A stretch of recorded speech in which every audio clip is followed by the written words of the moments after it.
Elhamdülillahi Rabbil alemin ve salatu ve selamu ala Resulina Muhammedin ve ala alihi ve ashabihi ecmain. Emma ba'd.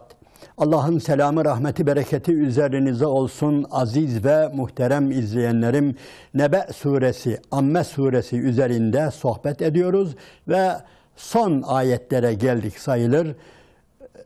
Allah-u Teala bu sureyi tabiri caizse ikiye ayırıyor ve baş tarafta cehennemden, kıyametten sahneler ve innelil müttegine mefaze ayeti kerimesiyle birlikte de cennet tasviri, cennetliklerin tasvirini yapıyor idi ve cennetliklerin bazı özelliklerini veya cennetin özelliklerini dile getirmiştik. Son olarak son ayeti kerimelere geldik ve Allah-u Teala Bismillahirrahmanirrahim Rabbis semavati vel ardı ve ma beynehumer rahmani la yemlikune minhu hıdaba. Evet, yerlerin Rabbi, göklerin Rabbi ve bu ikisinin arasında bulunanların Rabbi Rahman olandır o ve o Rahman'a o gün kıyameti anlatıyor yine kimse hitap edemeyecek veya o Rahman'ın müsaadesi olmadan hiç kimse konuşamayacak, muhatap olamayacak, ağzını açamayacak ve o gün öyle bir gün ki kıyamet gününün en büyük özelliklerinden birisi başka ayeti kerimelerde Fecir suresinde ve benzer ayeti kerimelerde Zümer suresinde öğrendiğimize göre o gün melekler saf saf gelecekler. Bütün melekler yevme yekumur ruhu vel melaiketu saffa. O gün melekler ve ruh. Ruh için herkes yani bazı değişik rivayetlerde ki bize göre zorlama rivayetlerdir. Başka şu şeyler kastediliyor falan denilse de ruh Cebrail aleyhisselamdır. Bu Kadir suresinde de belirtilmiştir. Başka surelerde de vardır. Allah-u Teala Cebrail'ine özel bir makam veriyor. Meleklerden ayrıca fazladan bir daha zikrediyor. Meleklerden biri olmasına rağmen o gün yevme yekumur ruhu vel melaiketu saffa. O gün melekler saf saf kıyam dururlar ve ruh da Cebrail de la yetekellemune illa men ezine lehur rahmanu ve gale savaba. O gün, evet o gün hiç kimse konuşamaz, bir kelam edemez, bir söz edemez ancak Rahman'ın izin verdikleri hariç. Rahman'ın izin verdikleri hariç hiç kimse bir söz edemez, hiç kimse bir kelamda bulunamaz. Konuşan da doğru söylemek zorundadır. Yani ihtimali yok, seçeneği yok. Doğrudan başka bir şeyi hem Rahman'ın müsaade ettiği hem de ayrıca doğru söylemek zorunda kalacak herkes. Hiç kimse bu dünyadaki gibi eğme, bükme yani mazeret getirme konumunda olamayacak buyuruluyor. Evet, öyle bir sahne düşünün aziz ve muhterem müminler. Kimse konuşamayacak. Kıyamet günü Allah-u Teala'nın müsaade ettiklerinin dışında kimse konuşamayacak. Konuşanlar da doğruyu söyleyecekler. Halbuki konuşabilmek bir insanı bu dünyada çok şeyden kurtarıyor, öyle değil mi? Yani günümüzde insanlar yani kendi mazeretlerini dile getirerek, ortaya getirerek kurtuluveriyorlar. Hatta bazen yani yaptıkları şeyler üstünü örterek de yani dili kuvvetli olan, avukatı kuvvetli olan tabir caizse sözü kuvvetli olan ne yapıyor? Yeniyor bir yerde. Üstün geliyor. Çenesi kuvvetli olan, ikna etme gücü olan ki bu dünyada önemli bir olaydır bu. Yani insanların başına gelen en önemli olaylardan birisi budur. Birileri kendilerini savunamıyorlar, birileri de çeneleriyle, ikna kabiliyetleriyle, konuşma özellikleriyle üste çıkıyorlar. Öyle değil mi? Burası çok önemli. Onun için bu dünyada dil, beyan bir insan için her şeydir. Ama işte öbür dünyada, ahirette, kıyamette bu olmayacak. Yani o güç veya o fırsat onların elinden alınacak. veya o özellik. Niye o özelliği dünyada haksız yere, yanlış yere kullanıyordu?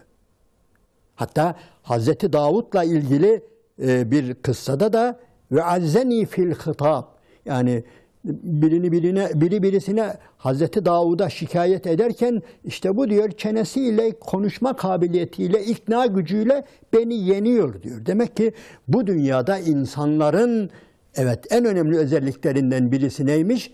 Yani konuşarak üstün gelmek. Konuşarak üstün gelmek. İşte öbür tarafta bu haksız yere kullandıkları bu güç ellerinden alınacak.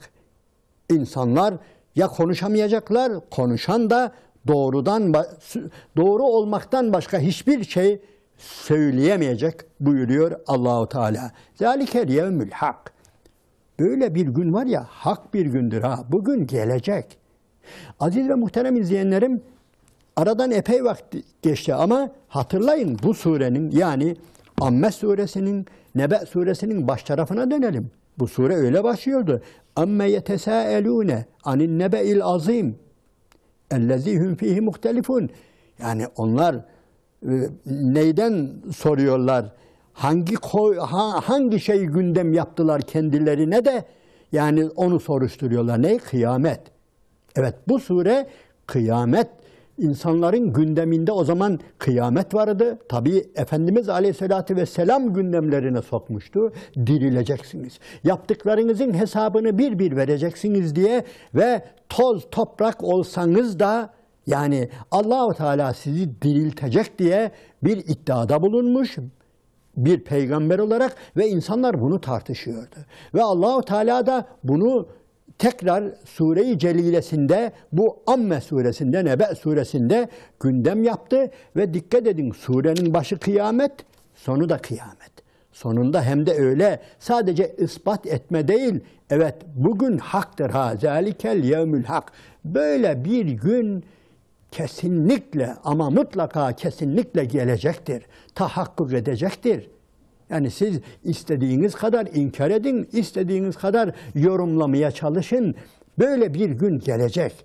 Zâlikel yevmül hak. O meleklerin, Cebrail'in saf saf dizildikleri ve insanların mezarlarından kalkıp yani Allah'ın davet ettiği bir yere doğru koşuşmaları ve yaptıkları her şeyden dolayı hesap vermeleri gerçek bir gündür.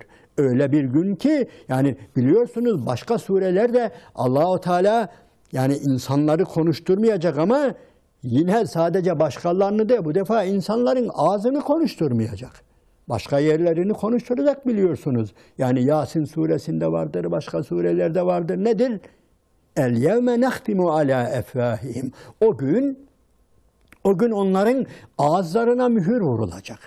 Ey ağız, sen çok konuştun. Seni çok dinledik bu dünyada. Konuştun, sen biraz sus, yeter artık. Başkaları konuşsun, eller konuşsun, deriler konuşsun, ayaklar şahitlik yapsın. Evet. Onun için Allah-u Teala bir başka surede bildiğiniz gibi Fussilet suresinde yani bu defa sadece Yasin suresindeki gibi yani ellerin ayakların konuşturulup şahitlik yapılması değil. Bu defa Allah-u Teala derileri konuşturuyor. Bu da ilginçtir. Yani derilerin konuşması, Allah-u Teala'nın derileri konuşturması ayrıca üzerinde durulması gereken bir konu. Zaten birçok dergide, birçok araştırmada yani insanın parmaklarının, derilerinin tespit etme özellikleri, yani iz, yani dikkat ederseniz bugünkü kriminolojide, yani bugünkü polis dünyasında, emniyet dünyasında, cinayet dünyasında veya herhangi bir sabotaj insanların yaptığı yani bir takım şeylerde nedir? En çok konuşturulan yani izlerdir. İnsanların parmak izleri, başka izler bugün öylesine tespit ediliyor ki yani biz kimiz ki biz insan bile bunu konuşturuyorsa, yani insan bile bir başka insanın parmağını konuşturuyorsa, derisini konuşturuyorsa ve oradan nerelere gidiliyorsa, bilmem yani hangi suçlular tespit ediliyorsa dikkat edin. Herhalde Allah-u Teala da ne yapacak? Elbette bunları konuşturacak. Bismillahirrahmanirrahim. Ve yevme yuhşaru a'da'ullahu ilen nar. Evet, o gün var ya fehum yuzaun. Fussilet suresinde öyle buyuruyor. O gün diyor Allah'ın düşmanları haşr olacaklar, toplanacaklar, diriltilecekler ve onlar hep cehenneme doğru sürülecekler ve hepsi de boyun eğecek. Yani buna karşı çıkamayacaklar. Hatta izâ mâ câ'ûhâ şehide aleyhim sem'uhum ve ebsâruhum ve culûduhum bimâ kânû yâmelûn. Ve yaptıklarından dolayı evet kulakları, gözleri, derileri evet hepsini yapacak, şahitlik yapacaklar. Konuşacaklar, şahitlik yapacaklar. İnsanların bütün uzuvları evet kendi aleyhine, özellikle aleyhlerine şahitlik yapacaklar. Sem'uhum, ebsaruhum, culuduhum, derileri. Ve tabi insan şaşıracak buna. Yani böyle bir sahneden dolayı insanoğlu şaşıracak ve diyecek ki ve قَالُوا لِجُلُودِهِمْ لِمَ شَهِدْتُمْ عَلَيْنَا. Ya niye bizim aleyhimize şahitlik yapıyorsunuz ki diye kendi derilerine seslenecekler. قَالُوا اَنْتَقَنَ اللّٰهِ. Bizi Allah konuşturdu. اَنْتَقَنَ اللّٰهِ. Nutuk buradan geliyor. Yani bizi nutuklandıran, bizi konuşturan Allah-u Teala'dır. O Allah ki ellezî entaka kulle şey. O sadece bizi değil, her şeyi konuşturur diyor. Her şeyi konuşturan Allah, her şeye nutuk veren Allah, her şeye kendisini ifade edebilme yeteneği veren Allah. İşte bugün burada yani bu kıyamette bizi de konuşturdu diyecek deriler. Deriler dikkat ederseniz çok önemli bir yüzeydir. Yani bir insanın eşya ile, diğerleriyle, kendisinin dışındaki bütün dünya ile muhatap olan nedir? Muhatap olan derilerdir. İnsanların derileridir. Ellerinin, ayaklarının, yüzlerinin derileridir. Ve onlar tabir caizse o gün ötecekler hepsi de. Ötecekler, konuşacaklar. Öyle konuşacaklar ki sahipleri ağızları ayrık kalacak. Onları dinleyecek ve şaşıracaklar ve onlar da evet işte her şeyi konuşturan Allah bugün bizi de konuşturdu ve huve halakakum evvele merre. Zaten sizi ta baştan yaratan oydu. Sizi yaratırken zaten öyle yaratmıştı. Sizi yaratırken, sizi ilk defa yaratırken bu şekilde yaratmıştı. Sizi ilk yaratan odur ve yaratırken de sizi bu anlamda ne yapıyordu? Evet, yani konuşacak şekilde ayarlamıştı her şeyi ve ileyhi turcaun ve dönüşünüz de onaydı. Yani sizi ilk defa yaratan da odur ve bir gün ona döneceksiniz ve işte bugün döndünüz diyor insanoğlunun derileri. Aziz ve muhterem izleyenlerim, bugün dünyamızda, özellikle günümüz dünyasında yani bir yere giderken herhangi bir binaya, bir camiye, şuraya buraya bir iş yerine giderken artık yazıyor orada. Yani bu bina, bu cami veya bilmem bu iş yeri 24 saat izlenmektedir diyor. Termal kameralarla, mobeseyle, şununla bununla izlenmektedir deniliyor. Ve dikkat ederseniz bugünkü cinayetler aynı anda olmasa bile veya bugünkü bir takım olaylar o kameralar geriye sarılarak, mobese kameraları, görüntüler geriye sarılarak falan tarihte bu caddeden kimler geçmiş, bu sokaktan kimler geçmiş bir çıkarılıyor. Halbuki bu çok gülünç, basit bir şey. Allahu Teala'nın hesabı öylesine daha detaylı, öylesine daha ince ki yani bugünkü kameralar, şunlar bunlar çok basit kalır, gülünç kalır. مَا لِهَذَا الْكِتَابِ لَا يُغَادِرُ صَغِيرَةً وَلَا كَبِيرَةً diyecek insanlar. O gün öyle bir gün ki o amel defterlerini gördüklerinde Allah Allah ya bu nasıl bir amel defteri, bu nasıl bir defter ki yani ne küçük demiş ne büyük demiş. Hiçbir şeyi bırakmamış geriye. Yani insanoğlu detaylarından dolayı da hayret edecek. Yani sadece oradan, yani bugünkü kameralarda olduğu gibi efendim şuradan şöyle bir geçit geçti, şöyle bir efendim bir şekil var, kime benziyor falan. Hayır. Yani ya'lemü hainetel ayun, yani gözlerin hain bakışlarını ve sinelerin gizlediği her şeyi bilen Allah bunu deşifre de edecek. Yani kıyamet günü biz sadece ve sadece böyle bugünkü kameralar gibi böyle basit görüntüler değil, gözlerimizin hain bakışlarını, kalplerimizin gizlediği her şeyi Allah-u Teala gözlerimizin önüne getirecek. Bak, şu bakışlarına bak, şu içindeki taşıdığın niyete bak, şu suizanlığına bak, şuna bak, buna bak diye insanoğlu gerçekten utanacak, hayret edecek. Allah-u Teala'nın Settarul Uyub diye bir ismi var. İnşallah bu ismi hürmetine Rabbim bizim günahlarımızdan vazgeçer, bizim günahlarımızı affeder ve keffaret diye bir olay var, bir fiil var.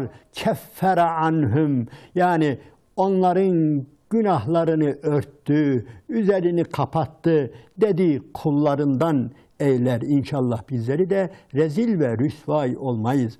Aksi takdirde gerçekten Allah eğer rezil edecekse birisini, işlediği günah isterse kimsenin görmediği, hiç kimsenin görmediği, bilmediği, duymadığı bir yerde dahi olsa Allah onu tutup çıkarıp orta yere getirecek. Hani Hazreti Lokman aleyhisselam oğluna öğüt verirken öyle söylüyor ayeti kerimede. Yani aman oğlum dikkat et, Allah'a şirk koşma. Öncelikle bunu bil ki şirk en büyük bir zulümdür, karanlıktır, zulümdür. Şirkten daha büyük bir zulüm yoktur buyuruyor ya Allah-u Teala. İşte bu öğütlerinin devamında buyuruyor ki Bismillahirrahmanirrahim. Ya beniyye inneha in teku miskale habbetin. Ey oğulcağızım. Yani bir kayanın içerisinde, yani düşünün hele, bir kayanın içerisinde bir tanecik bile olsa işlediğin şey o gelip orta yere açılacaktır buyuruyor. Evet, aziz ve muhterem izleyenlerim, biz bunlara iman ediyoruz ama bu ayeti kerimeleri tekrar etmek suretiyle, yani 24 saat gözlendiğimizi, hem de en ciddi anlamda gözlendiğimizi bilelim. İşlediğimiz amelleri ona göre işleyelim. Bir gün orta yere serilecek. Yevme tübüle serair. O gün bütün sırlar orta yere deşifre olacak, açılacak. Utanmamak için yani bu dünyada kendimize dikkat edelim. Kıyamet var, hesap var ve Amme suresi hep bunu işliyordu. Yani istediğimiz kadar bu sure-i celileyi uzatırız ama ben burada noktalıyorum. İnşallah bir başka sohbetimizde bir başka sure-i celileye geçerek devam edeceğiz. Allah'ın selamı, rahmeti, bereketi üzerinize olsun aziz ve muhterem izleyenlerim.